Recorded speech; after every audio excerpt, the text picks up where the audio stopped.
Here's a little recap of things going on in the world. Just a reminder of what has been happening um, in the banking sector and global economy altogether. The credit crisis that took place a few years ago was never really fixed.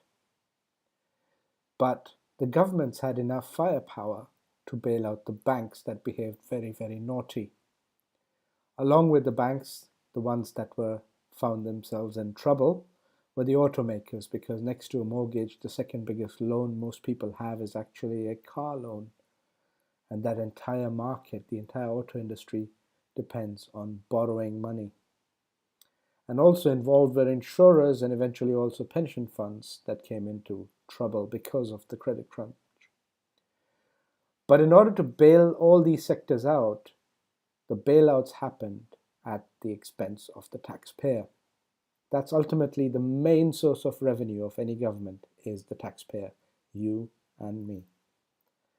So now we are in a situation where the governments have run out of firepower.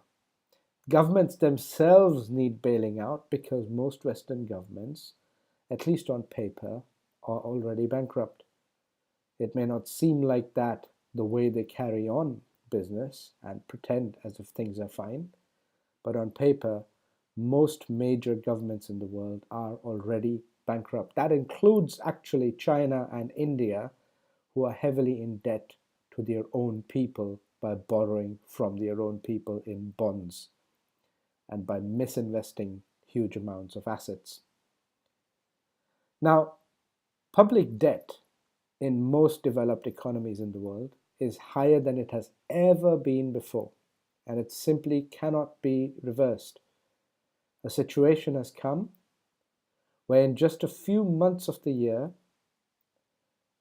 the interest payable alone is where most of the government expenditure goes.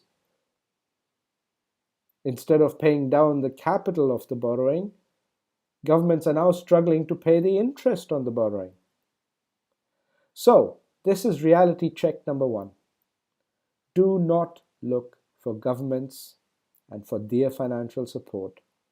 Make your own arrangements and do it quickly. Please watch the next video.